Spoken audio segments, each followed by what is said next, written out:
silakan untuk Mbak. Terima kasih. Ini Mbak pakai hand sanitizer dulu.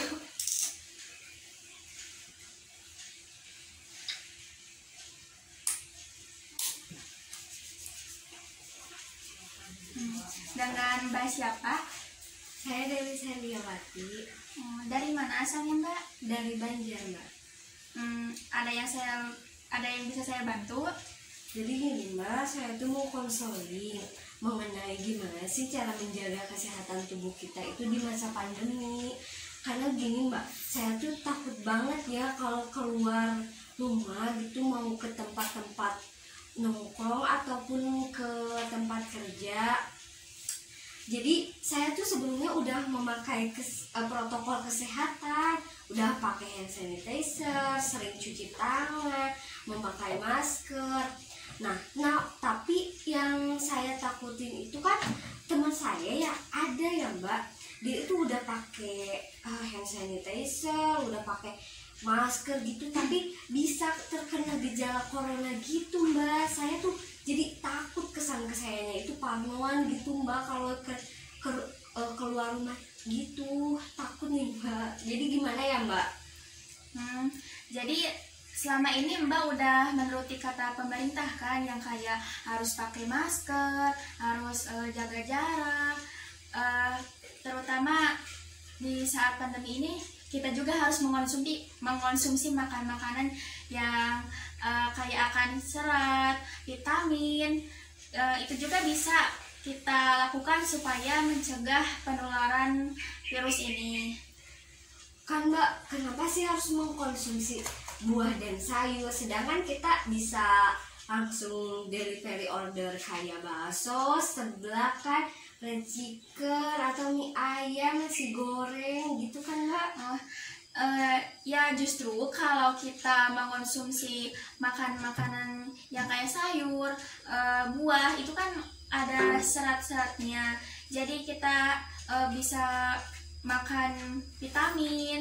Terus kalau kita makan makanan yang di luar sana seperti kayak fast food, terus bakso, seblak, itu kan kita nggak tahu ya cara ngolahnya gimana, higienis kah, terus bahannya dari mana, seperti apa, terus si penjualnya juga higienis gak gitu cara membuatnya. Terus selain itu kita juga bisa berolahraga secara teratur. Jadi kan Mbak, kalau olahraga ya, saya juga kalau sebelum pandemi itu suka olahraga, suka jogging-jogging gitu di sekitaran komplek rumah saya. Tapi masa pandemi sekarang saya harus jogging, kan saya juga takut, udaranya kan nggak tahu itu benar bersih atau enggak kan. Jadi saya gak mau kalau olahraga gitu Mbak. Mbak nggak usah khawatir, Mbak cukup olahraga aja di sekitar rumah, seperti kayak yoga, skipping, terus kayak sit up, push up ya, terus sambil berjemur juga di bawah sinar matahari, kan itu bagus. Kalau berjemur juga bisa dari jam 7 sampai jam 10, itu kan bisa mengandung vitamin D. Nah, kalau itu kan saya juga seringnya sih berjemur. Tapi Mbak, kalau buat olahraga sendiri ya, itu kan saya juga punya kesibukan ya, nggak mungkin setiap hari olahraga. Jadi kira-kira untuk waktu olahraganya sama dalam seminggu itu baiknya dilakukan berapa hari atau berapa kali atau berapa menit, berapa jam gitu Mbak? Mbak cukup berolahraga itu 30 menit dalam sehari, atau kalau Mbak sedang sibuk, Mbak bisa meluangkan waktunya 3-5 kali dalam 1 minggu. Terus selain itu, Mbak juga harus berpikiran positif, karena dengan berpikiran positif itu adalah bisa mengurangi stres yang ada di pikiran Mbak. Oh, selain memakan buah dan sayur, terus berolahraga, terus berpikiran positif, apakah ada lagi ya Mbak yang harus saya terapkan? Ada lagi Mbak, selain itu Mbak juga harus memenuhi tidur yang cukup, karena dengan memiliki istirahat yang cukup jadi itu akan meningkatkan imun di tubuh kita. Terus terutama dalam kesibukan ini kita sering merasa lelah kan ya Mbak. Jadi itu bisa merilekskan pikiran Mbak dengan tidur yang cukup itu. Jadi Mbak gini, tidur saya itu kan suka jam 11, jam 12. Baik enggak ya Mbak kalau buat kesehatan saya gitu, orang dewasa gitu? Sebaiknya itu dikurangin ya Mbak.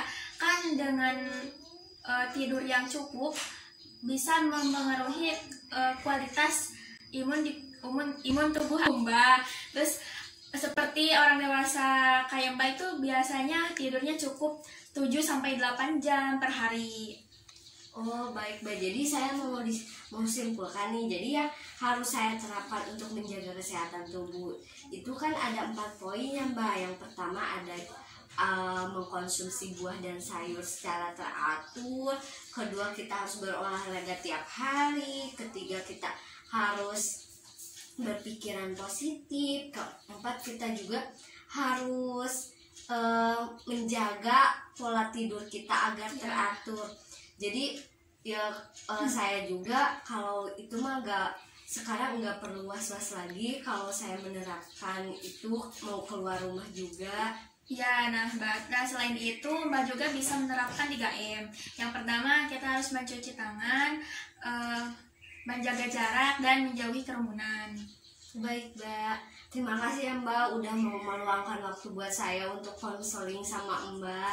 Semoga bermanfaat ya buat saya, terus bisa diterapkan buat saya gitu nanti ke depannya. Iya, ya Mbak, sama-sama. Oke Mbak, terima kasih ya Mbak. Saya pamit dulu. Ya, Assalamualaikum. silakan. Waalaikumsalam.